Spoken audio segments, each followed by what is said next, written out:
voilà, la GAW.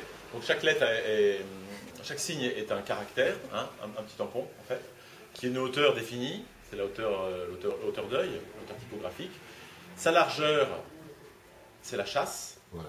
hein, entre le I et le M d'une chasse différente. Et sa hauteur, donc les 3 dimensions, sa hauteur, c'est le corps. Voilà, du corps 12, du corps 18. Aidez-moi. La mesure, c'est le point d'Ido. Ouais. Voilà.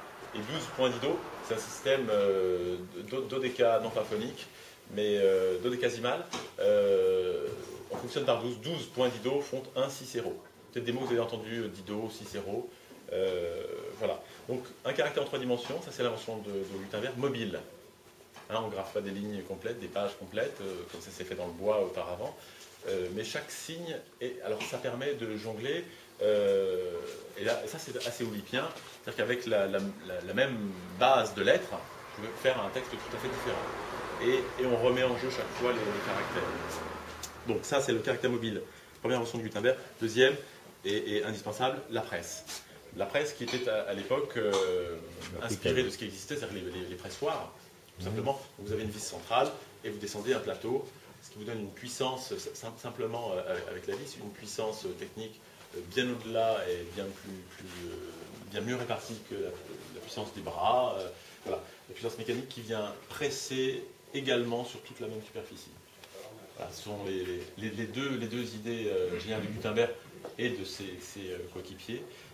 Ça s'est amélioré. Alors, ça s'est amélioré tardivement. Ça a été pendant 400 ans la même technique. Et puis ensuite, il y a eu les presses un peu plus perfectionnées, comme celle-ci ou l'autre petite du 19e. Alors, les presses en métal sont arrivées comme le Stanhope, là, qui n'est pas encore restauré. Donc, vous avez un marbre roulant. Alors, le marbre, c'est un marbre. C'est une surface plane. Lisse et plane. Voilà, ça va abîmer. Voilà, ça abîme bien sûr le caractère, ça peut l'écraser parce que malgré le mélange, ça reste tendre. Hein, ça n'est pas du tout pur, mais ça reste tendre. Si je fais tomber celui-ci sur l'œil, hein, sur le dessin, il sera blessé, donc il s'imprimera moins bien, voire plus du tout. Donc il faut que tous les caractères soient bien à la même hauteur. Quand vous voyez les textes, vous pouvez passer la main dessus. C'est vraiment important, hein, puisque l'encre va se déposer strictement sur ce filet imaginaire qui est l'œil de la composition. Et il faut que le papier soit en contact avec la platine qui va venir s'écraser exactement en même temps sur toute la surface, avec la même pression. Donc c'est assez important.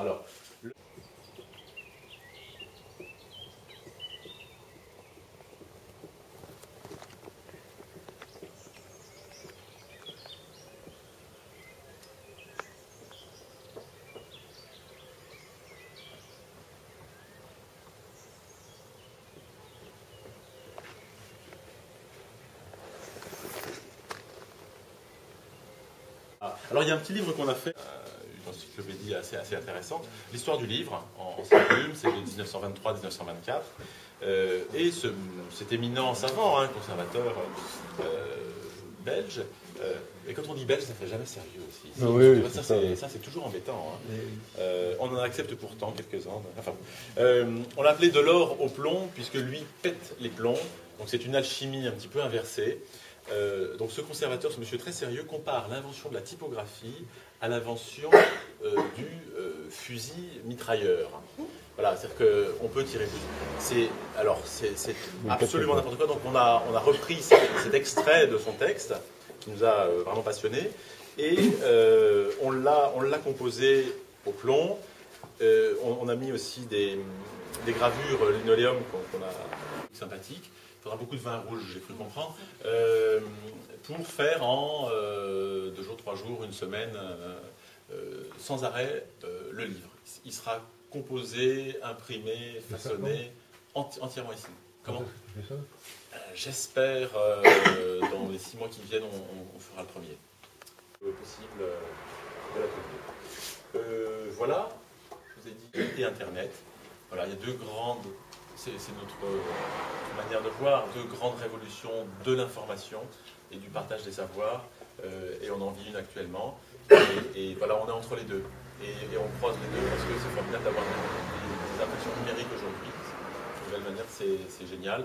Donc la typographie ne peut pas tout faire, la numérique ne peut pas tout faire.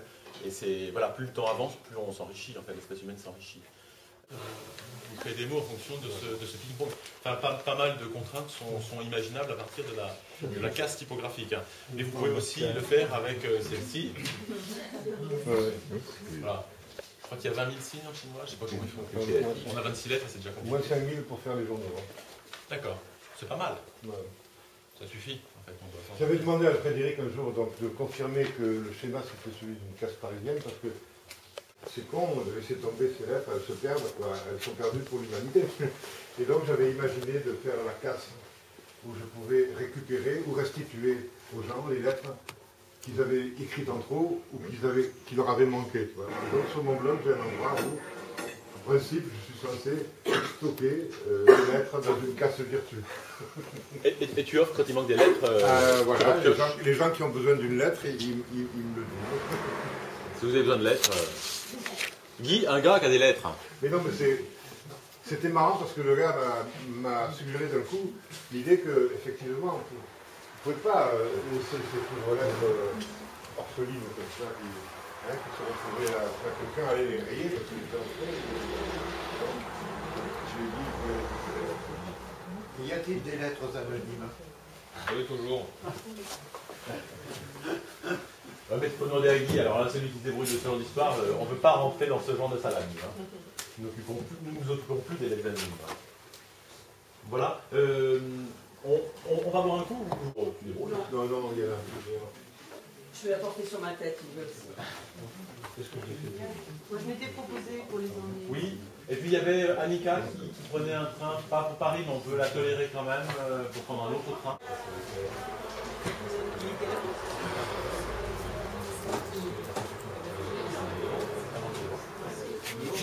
Là, il faut partir hein, pour les gens qui vont prendre le train. Quelle heure il est? Il est 11h54. Ça va, ça va.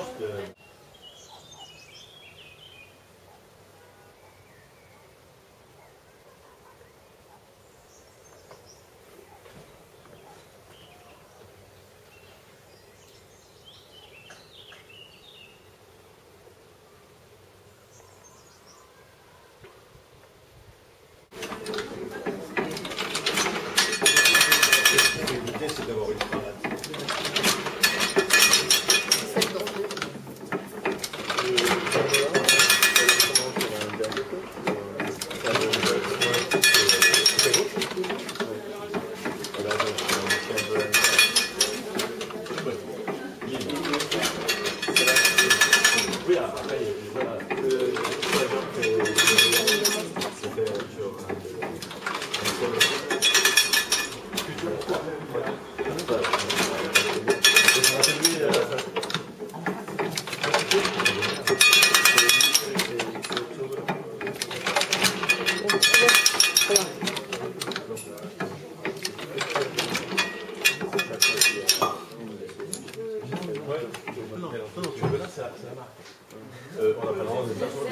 Enfin, ouais. Mais je vais t'appeler.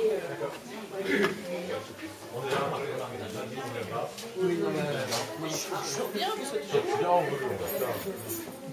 C'était un grand plaisir. Même si c'était là, c'est ça. Je ne peux pas t'empêcher.